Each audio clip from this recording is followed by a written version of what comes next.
All right. So my name is Trish Labby, and I has actually started the Journey with Lyme Disease page on Facebook, as well as essential oils and holistic care. And I did that because I was diagnosed in 2016 with Lyme disease, late stage chronic Lyme disease, as they say.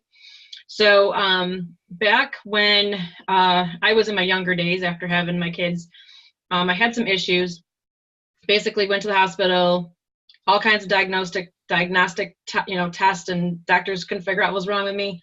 My mom took me to Andrea, who was from Healing Spirits Urban Educational Farm, and I have never ever looked back. She gave me body work and tea from her herbs, and I had it, and it fixed everything. I've never had the problem since, and ever since then, it's changed my life to go back and always know that my body really needs herbs to heal. And it's also been very successful in my process with Lyme. So I'd like to introduce Andrea from Healing Spirits Urban Education Center, and let her talk a little bit about her farm and her herbs and the products that they have available to us for Lyme, as well as any other health conditions you can even imagine. Go ahead, Andrea, welcome. Thank you, Trish, and thank you for that lovely introduction. It was wonderful. And I also want to say, I loved it when you came. It's just been wonderful. It's been wonderful to meet a kindred spirit and for us to become friends over the years. It's meant a lot to me. Absolutely. My husband and I started Healing Spirits Herb Farm and Education Center over 25 years ago. We grow medicinal herbs. We grow over 70 different kinds of herbs. And in the beginning, that's all we were going to do was grow herbs. But as life will happen, we started making product for ourselves, our family, our neighbors, and things just grew. So today, we not only grow herbs, but we also make teas, we make tinctures, salves, creams, and we also do a lot of mushrooms. Awesome. And what products do you have that help with Lyme? Well, we have quite a few. One of the ones that I really like to start with a lot of times if people come in is Lyme Disease tonic. It's mushrooms and it's herbs. And we do this in combination with a friend of ours, Steve at Willow Harvest Organics. He does the mushrooms in this, and we do the herbs. And this is a food. One of the things I think we need to look at whenever we have anything going on in our body is how can we nourish ourselves with food? Our body knows what to do with food. So what you do is you take and you put these herbs, the herbs and the mushrooms in a large crock pot. If you're not vegetarian or vegan, it's nice to put in a beef bone, chicken, turkey, something like that. And then you cook it on low or on warm. Some crock pots are hotter than others. If you have a really hot crock pot, then you put it on warm. And you cook it for 2 to 3 days. At the end of that time, you take and you strain that liquid, because all the goodness from all of those herbs and the mushrooms are in the broth. So you strain it, and then the mushrooms and the herbs that are left go into the compost pile. And then I take that broth and I freeze it in ice cube trays. And then I pop them out and I put them in the freezer.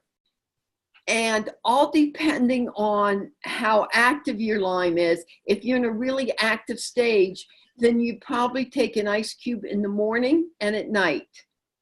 If you're at the stage where it's you're maintaining, or you want to just make sure that nothing comes back, then you do 1 ice cube. Or if they think they're in remission at some point. Yes, remission. That's the word I'm going for. Thank you. Can you also, in just on that, also talk about how different ways to strain that, and then also once they have that cube and thaw it out, which ways are they able to consume that? Yes. What was okay, let me answer the first part, and then I'll try to remember what the first part was. Basically, of straining that. Oh, a straining, yes. I just put it through a regular strainer or a colander. Okay. That's all of that I do. If it needed like a cheesecloth strain or anything like that, so. Yeah, if you don't have a strainer or a colander, then you can use cheesecloth. Okay. A jelly bag works really well. Okay. And then what I do, I take an ice cube, and if I'm not in a hurry, I just put it in a cup in the counter, and when I come back and it's all thawed, I drink it. If I'm in a hurry, I add hot water to it, stir it up, and drink it. Okay, perfect. If you're making a soup, you're making rice, you can put it in as a base. Like if I'm making rice, I'll just throw in a couple ice cube trays or in a stir fry. It's really nice. So aside from drinking it, you can also use it in your cooking as a base. Very good. And one bag will usually make about 77 ice cubes. So it lasts quite a while. Wow. Awesome. Myself, I don't mind the smell of it. I do it in the house. Other people that I know that have made it said, oh, I can't handle that, and they make it in the garage. So it all depends what you're used to. Well, that's the same thing with dehydrating onions. Some people, dehydrate them in their house, and some people are like, nope, we're not going to dehydrate them in the house because they linger around. Right. I'll let you go on with the next item that you got there. Okay. Another thing that I find really helpful is, let's see where to start. Okay, I'm going to do tinctures first, okay? Japanese knotweed is so good for Lyme. And, let me go back just a minute. Besides mushrooms in here, I want to go over the herbs that are in here.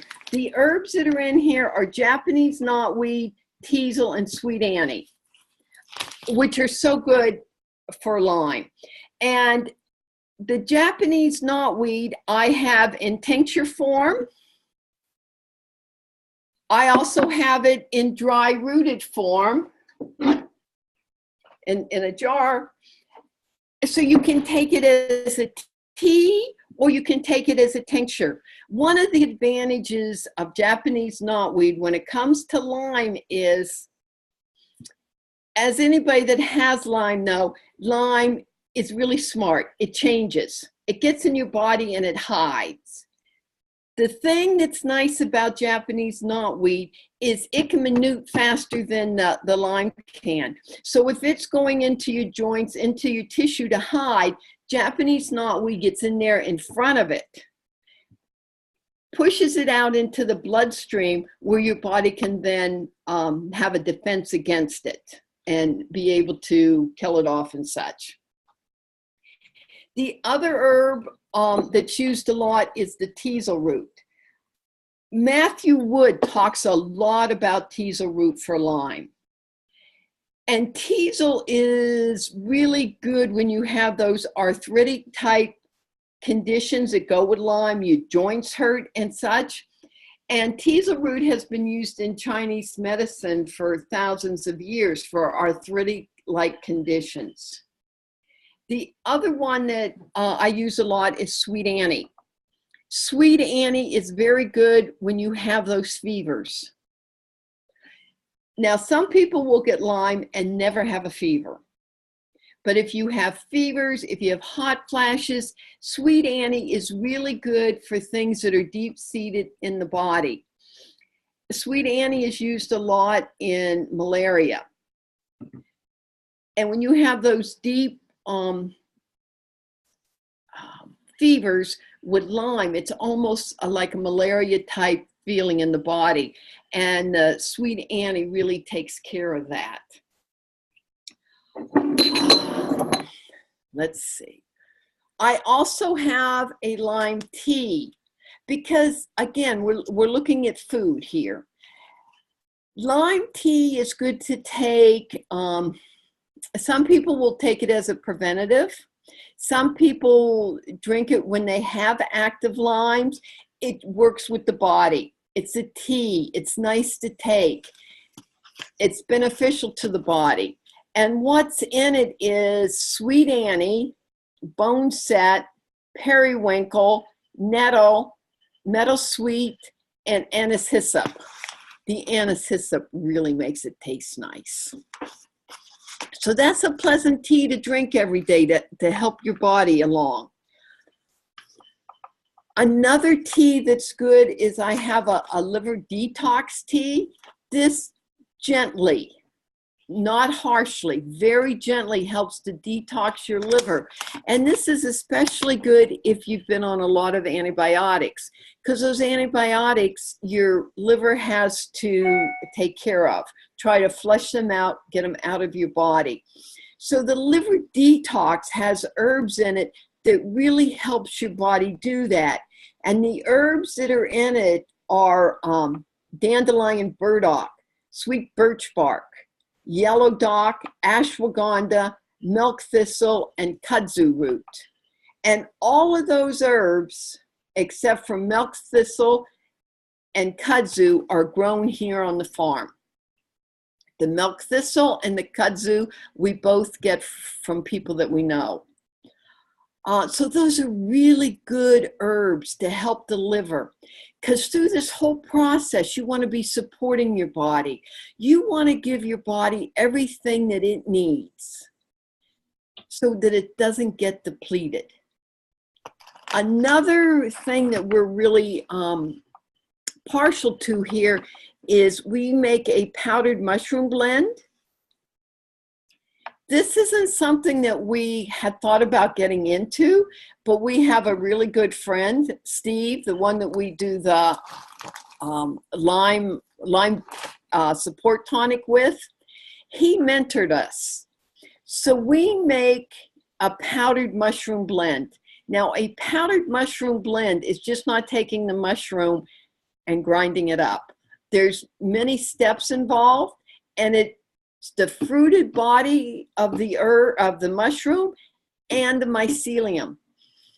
And our feeling is that the body needs both, the mycelium and the fruited body. It makes a stronger product. Again, your body's taking it in as a food. Your body knows what to do with food, how to use food. The ones that we're growing here on the farm are reishi, cordyceps, chaga, lion's mane, shiitake, artist conch. Did I say turkey tail? And turkey tail. I think I covered them all. All mushrooms are really good for the immune system. They stimulate the immune system. They modulate the immune system. Within that, mushrooms also then, they all work with the immune system, and then they all have a little something extra they do. Lion's mane is really good when you're having fog, when you're having mental fog, which happens a lot with Lyme. It's good for neurological things. Also, some people with Lyme, as you know, also their feet, their fingers or their legs will tingle, begin to feel numb. Lion's mane is really good for that. One of the things that I personally like about lion's mane, the way my brain works, I can't always get the words out that I want. I know the word, but a couple words come out before it. Since I have started taking lion's mane, I find that the words are flowing much easier. So I like that. Trish, do you have any other questions along that line?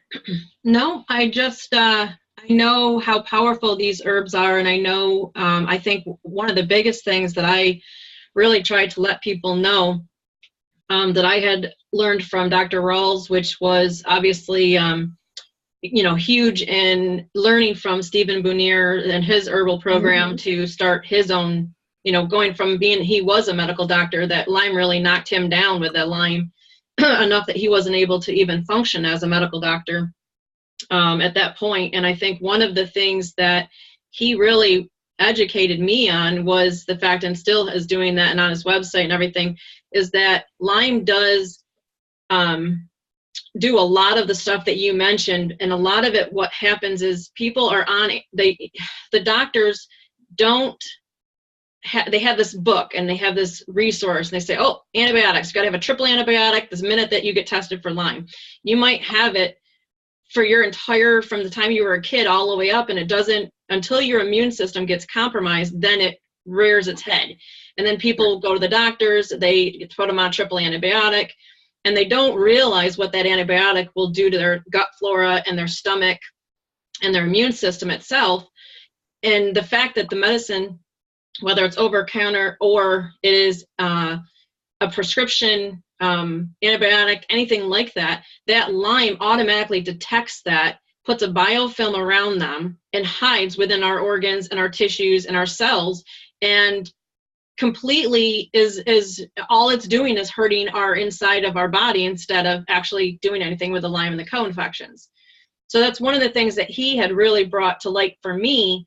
And that's why when I kind of even thought I had Lyme, I started researching it, a lot of it, and started learning that herbs was, where I needed to go in my route. And my body was screaming at me that I needed herbs, because the minute that I had even talked to the doctor about him wanting to start me on antibiotics, I knew what they did. And I immediately started, I was very upset, very crying, knowing that that was not what my body wanted. So I was finding alternatives with the herbs, going to you for several different herbs, and lion's mane was one of them. I had I basically was crippled when I could barely stand up, get out of bed. I had joint problem. I had almost every single symptom that would just hit me like a wall, like a Mack truck hitting me. And I started doing those herbs. And then, and I think a lot of it is, like you said, nourishing our body and our immune system, because it's the best thing that we can do. Mother Earth has them on there for our property, or, for our benefit.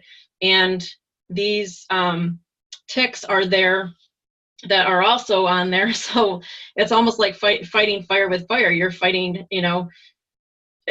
basically earthly things, whether it's a plant or a bug. And it's been proven. Herbs, I haven't seen anything or anybody that has been bedridden because they've been on an herbal program, where anybody who's been on long-term antibiotics have so much of a deteriorating health that they ended up bedridden.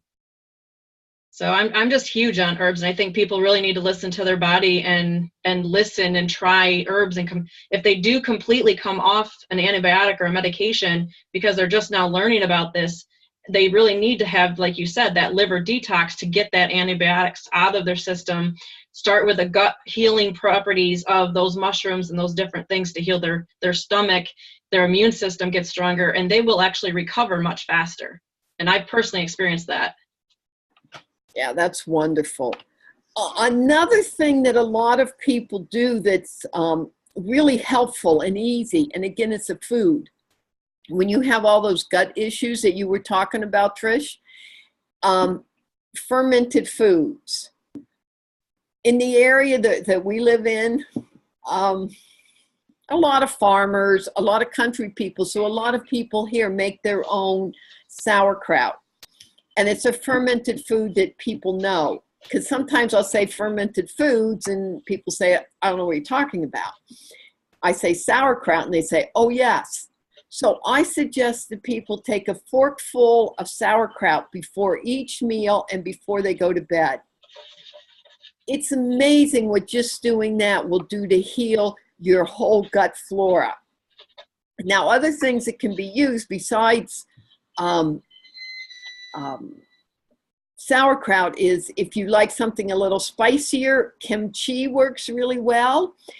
Also, usually in health food stores or in the organic section, like say of Wegmans, they will have fermented carrots, fermented sauerkraut, or fermented beans. so you can experiment and find something that you like. I also know some people, and you might be doing it too, Trish, I'm not sure, making kombucha. I'm actually not. There is a lady actually close to us that's actually making it from scratch right now and actually teaching people how to do that. Yes, it's not difficult. Our son was making it also. So these are all things that you can add in. And it's so nice when you're adding things in as food. I think the other thing that's helpful is getting rid of all sugars. Sugars actually help limes grow. It feeds the Lyme. It feeds all the co-infections. So you want to get off sugar.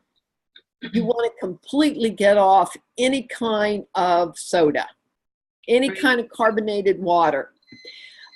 We all know what sodas do, but carbonated waters are also hard on our joints because it pulls calcium out of our joints. So to really back away from anything that's carbonated is also very healthy for the body.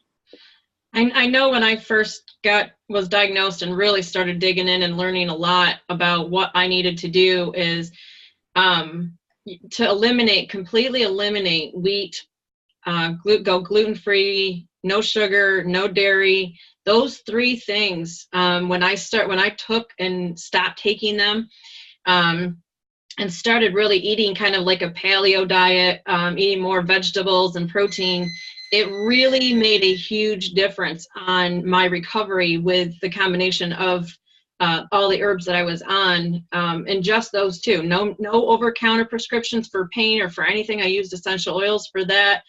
I used castor oil packs that you had taught me how to do. I think those were huge for me to get through a lot of some of the pain stuff that was going on, and also to draw out a lot of the stuff in my liver that was going on at the time. Yes, and one of the things to remember about Lyme is it does not like heat. So a castor oil pack, putting heat and that castor oil right on a joint that hurts, it's also drawing out everything. Right. For those of people that aren't familiar with castor oil packs, you want to talk a little bit about what how you, like, let's say your knee was completely inflamed. What would you do? What would be the process? Okay. First of all, you have to know that I absolutely love castor oil packs. I use them for a huge range of ailments or just to make the body feel better because I've seen such huge results with it. So the first thing you want to do is you want to get a piece of flannel. Hold on here 1 minute.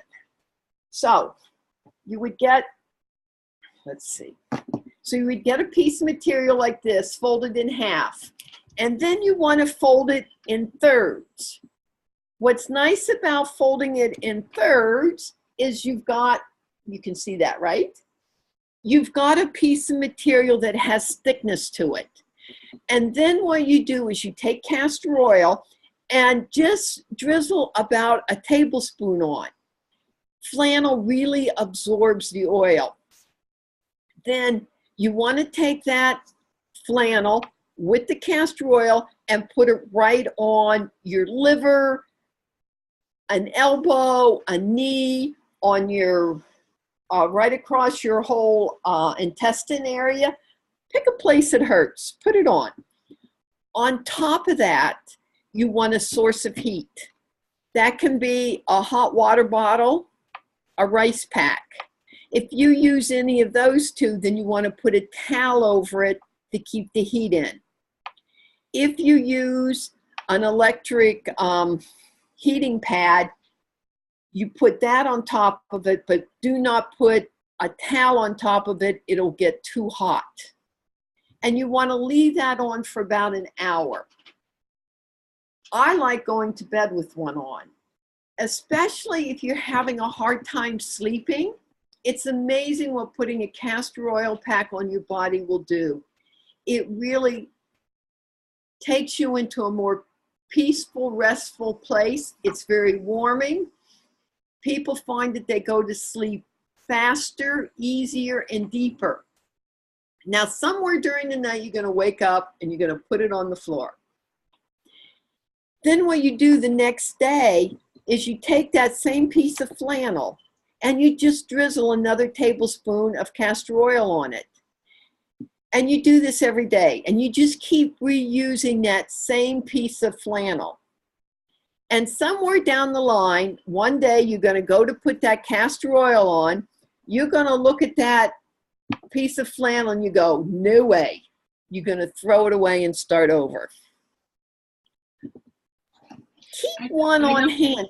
I know one of the things that I first had to do, and I think anybody who's new to castor oil packs, heed it when she says use 1 tablespoon of oil, because for many of us, we are so used to a washcloth, let's soak it. A hot towel, let's soak it. Well, you don't need to soak this flannel completely in castor oil to get this effect. That's correct. And so like a 4-ounce bottle of castor oil is actually going to last you a long time. One of the things that I find interesting about castor oil is, another name for castor oil is Palm Christio, Palm of Christ. And if you look through all of our written history or oral history where castor oil grows, which is most of the world, people name it after their god, their goddess, the deity, whoever they're praying to. And they all say the same thing about it, that it does so much more than the constituents of the plant. So when you have it on, it's like a prayer is being said. That it's a plant with a really high vibration. So when you look at castor oil, don't look at just the constituents of the plant, because there's so much more to it. Awesome. And I know I actually, with the castor oil, I've been doing a lot of research, and Mom had showed me an article that said about how castor oil can actually get rid of cataracts.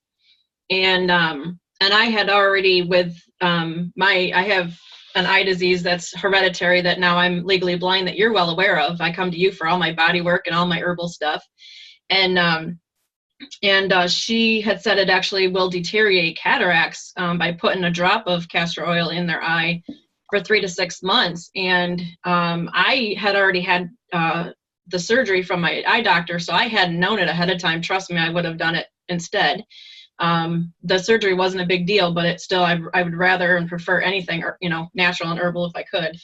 But I recently have an older dog that's well beyond his ears, at least by 2 years, that's starting to cataract. And I put the castor oil that I get from you in his eye, and it's already moved the cataract from the center of his eye to the edge of his eye in only a month. And I think within a couple of months, they said it'll come out in one big glob. And I think that's exactly what's happening with him right now. Oh, that's beautiful. So that's pretty exciting. That is exciting. It's very exciting. Yeah, castor oil is just amazing. It's something I truly love. Many people talk about have a lot of issues with inflammation. Yes. And if you wanted to talk a little bit about the some stuff that you recommend for that. Okay. I have a tea that I have made up. It's called anti-inflammatory tea. It's one of those teas that a friend of mine, well, she was working here part-time, and she came in one morning, and she has rheumatoid arthritis, and it had really flared up. And she said to me, Andrea, will you make me a tea? And I said, of course. And every time I went to make it, it was just really busy, and I didn't get to it. She's getting ready to leave, and I said, don't leave. I said, and I listed off these herbs, and she made it up, and she's been using it, and other people have been using it since. It works so well. One of the reasons why I think it works really well is because we were so busy. My linear brain did not engage and say, well, this plant does this does this, and this should work. I went on my intuitive. Because when I look at that formula, there's the linear part of my brain's going, well, I should add this, this, and this. And I'm going, no, it works. Anyway, what's in it is a lot of white willow, which, is like nature's aspirin. That works really well. Solomon seal is in there. Solomon seal, it works so well with the tendons and the ligaments and our joints in our body. Ashwagandha's in there. Licorice is in there. And comfrey.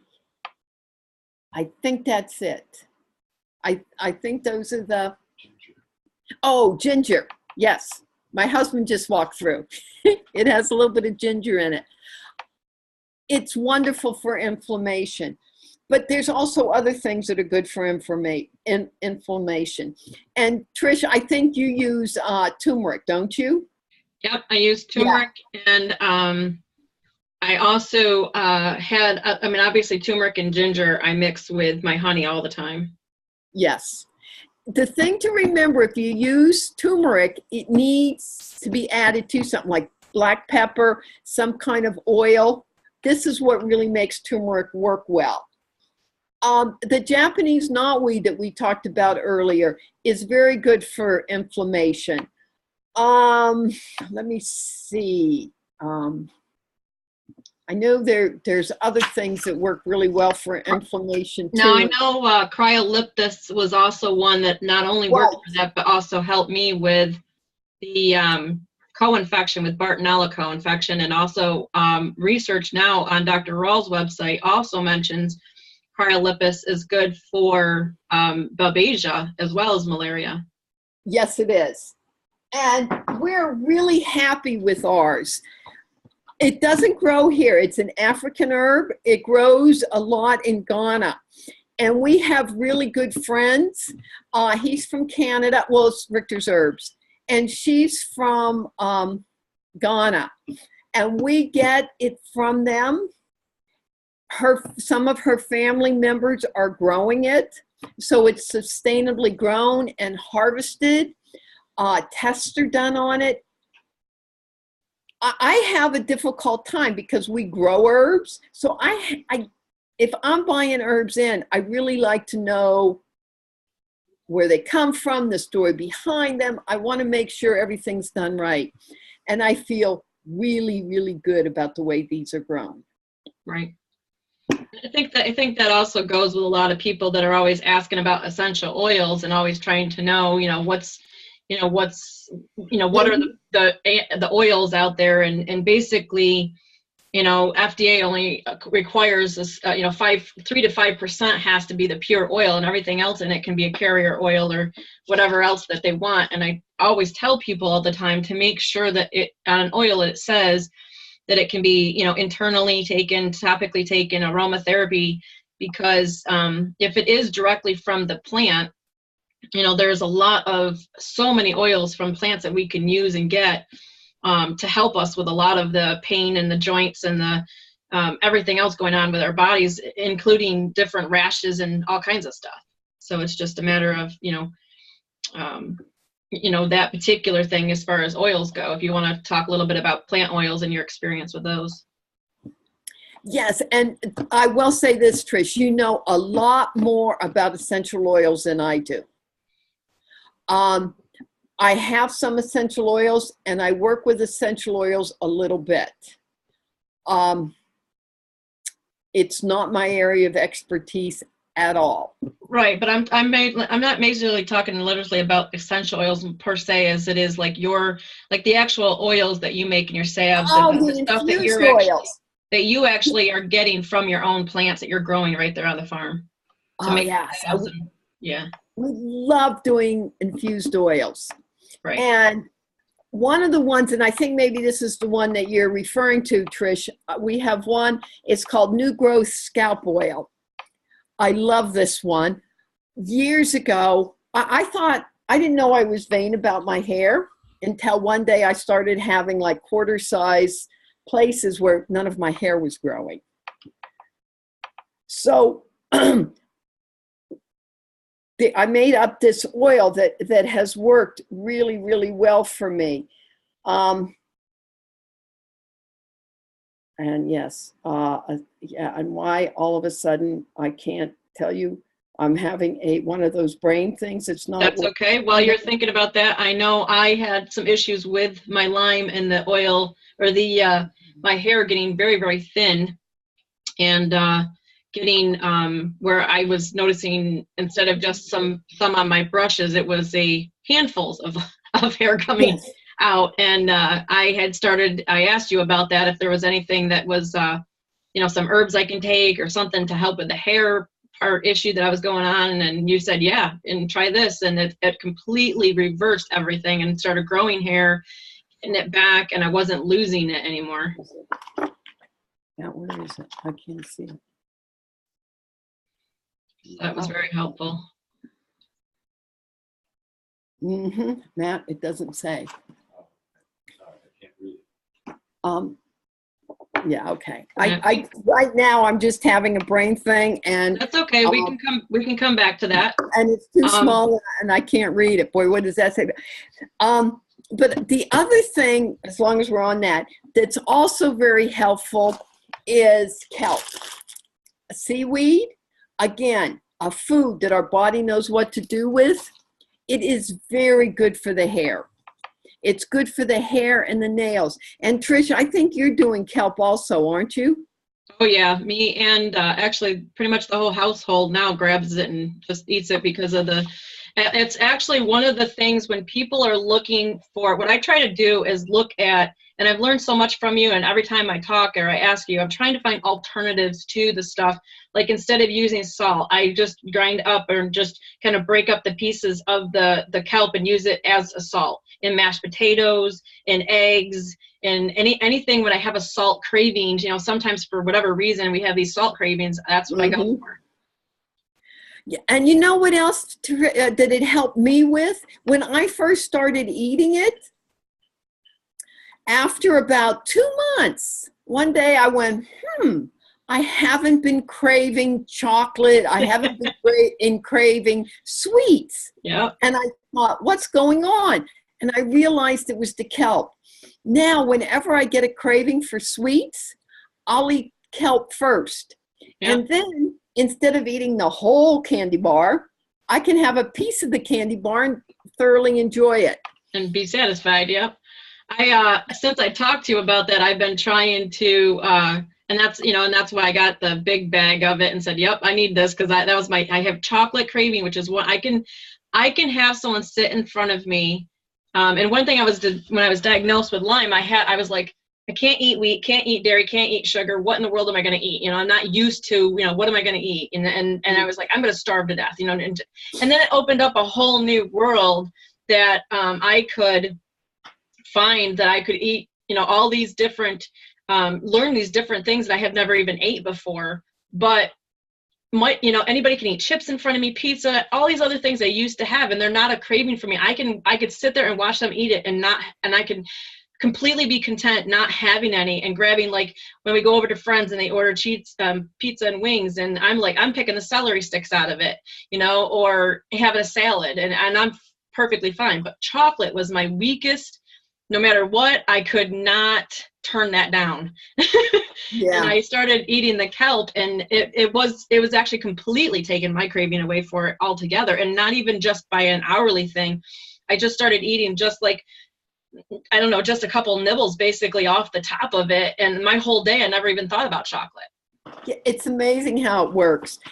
The other thing is that it's really good for too. Some people, when they get Lyme, because it has a tendency to go through the whole body, they'll find it they have loose teeth in their gums, or their gums are receding, and for a lot of people, eating kelp will reverse that.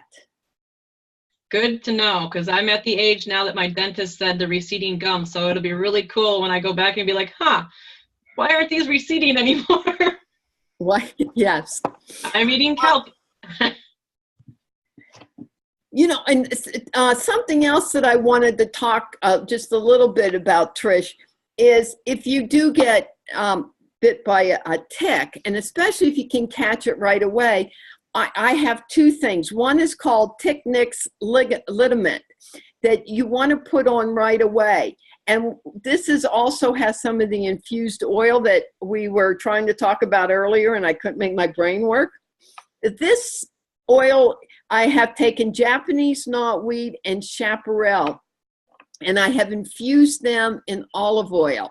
And what I do is I do it during the summertime, and I put it in the greenhouse. So it has that heat, it has the sun. It really is able to pull out the constituents of those plants into the oil. And then the other thing that I've also added to this, I've added the essential oils in here of oregano. Yeah, I think that's all that's in there. So if you get bit, you want to put that on there right away, because it helps to, the oregano oil helps to draw the tick out. I wanna just add something to that. Most of the time, people don't realize, you don't feel a tick bite you.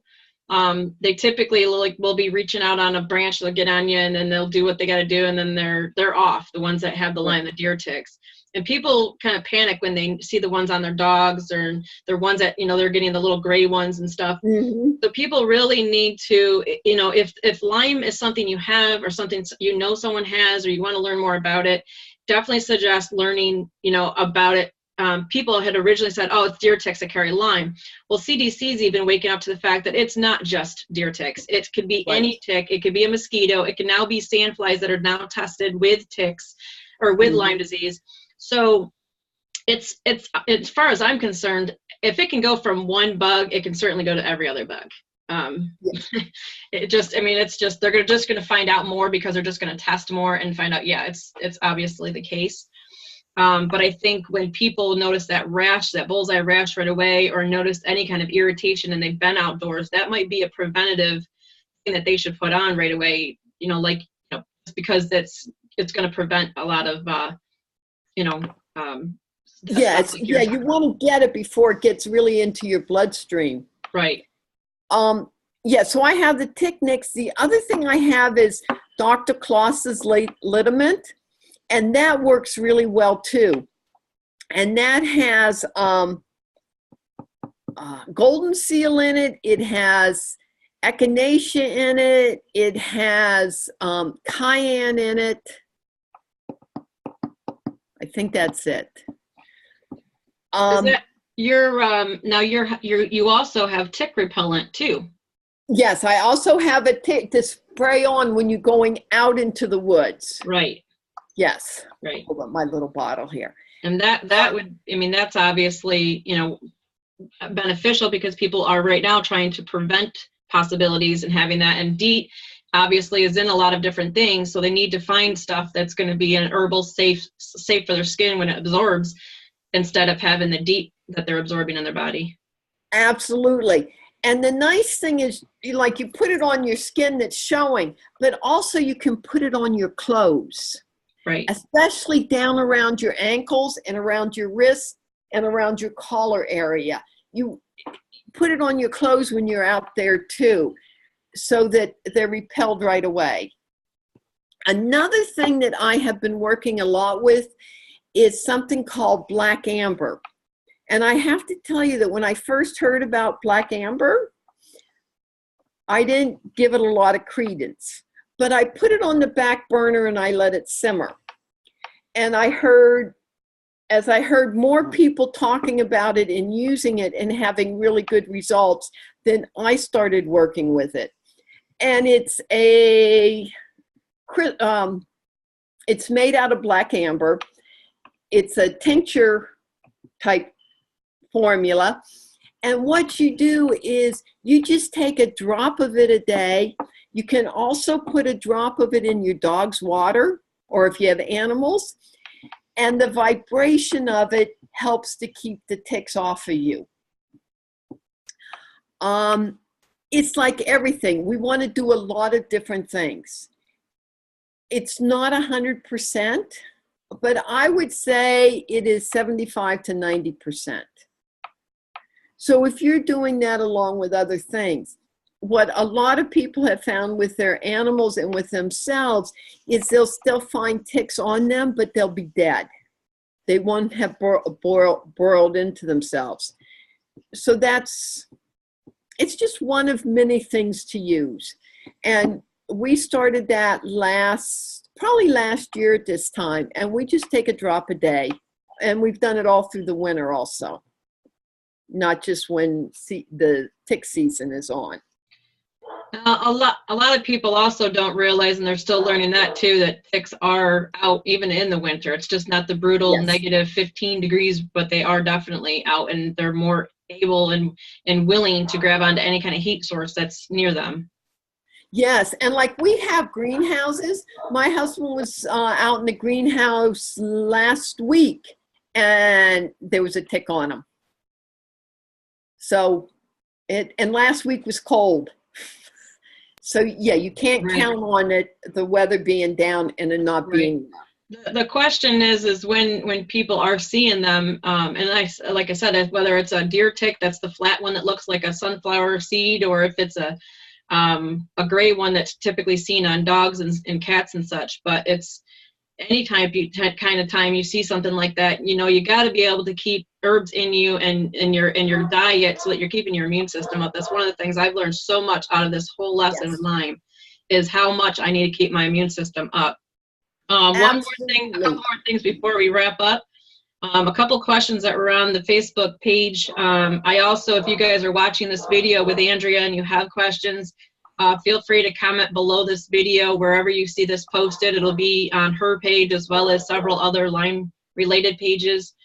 But they had a lot of people are facing a lot of anxiety and depression, and also sinus infections with Lyme. If you wanted to talk about a little bit about anxiety and sinus infections. Okay, one of the things that I have found with the anxiety, and that is so real, and it's something that really needs, I find people find it helpful when they know that it is part of the Lymes and they're not just going crazy all of a sudden. You're taking some B vitamins are helpful. I find also that the mushrooms are very, very helpful. Other herbs that you can take at this time, like motherwort is really good, lemon balm is good, oats are good, St. John's wort is good. Taking these in tincture or in tea form to help support the body. Very, very helpful. The other thing that's good for people to know is as they work with the Lyme and the Lyme starts receding, so will their anxiety. So it's not like I have this and I'll have it forever. Another thing that helps with anxiety, especially if you have anxiety where all of a sudden you feel like your airways are clogging or they're what's the word I'm going for? They just kind of stiffen up. The sinuses. If you take a little lobelia, you just take a couple drops of lobelia under your tongue, that opens up your bronchioles, it relaxes the lungs, and so you can breathe. So you don't feel like you're going to, you're just going to faint because you can't breathe. Well, that's also good for anybody that's having cold or sinus infections and stuff like that. The biggest thing that I've learned from you, I think there's a lot of things I've learned from you, but there's a lot of I keep saying the biggest things, but there's always big things I learned from you. So, is that when it comes to, like, for instance, when I see people mention something about a sinus infection, I immediately go to the fact that they need to find out what's in their environment, what are they eating, what are they drinking, what are they, what's getting into their body by either breathing it or internally taking it, where are they going? There's something your body is reacting and it's sending you out that red flag with a sinus infection saying, you don't need to keep having these repeated over and over again. There's something you can do to your body to heal that so that it no longer feels like it needs to send you that red flag. Yes, and that's where the liver detox tea comes in, and also doing the castor oil pack on your liver. That's going to help that. One of the things you can do to really open up your sinuses, though, like before you go to bed, if your sinuses are all clogged, you can't lay down because you can't breathe. If you take, probably like a half a cup of fresh sliced ginger, put it in a pot with a quart of water, put a lid on it, and lightly simmer it like for 15 or 20 minutes. Then you take 2 washcloths and you dip it in there and wring them out. Take those washcloths, fold them in thirds. You're going to put one right above your eyes and one right below your eyes. That's on your sinuses.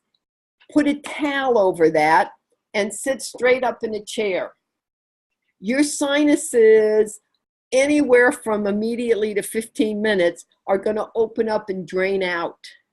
Then you can go to bed and lay down and be able to breathe and sleep.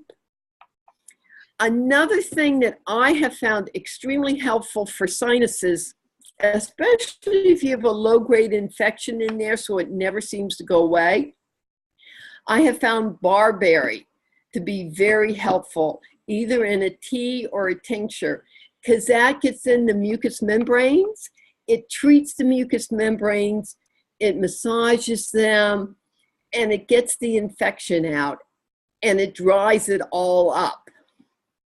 Another herb that is good for that, Biden can be good for that. That likes to work with mucous membranes, as does greater celandine.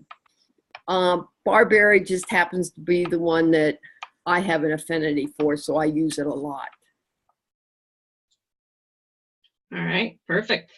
I know there's probably several other questions that people might have and some other ailments that they might want to discuss. So they can feel free to comment below the video, this link to it. And also you will also see a link to Andrea's Facebook page and her website so that you can call her, contact her directly. If you have any ailments, you can call and ask her to kind of repeat what she was talking about with some of the herbs and some different uses for them in order to get well and get better.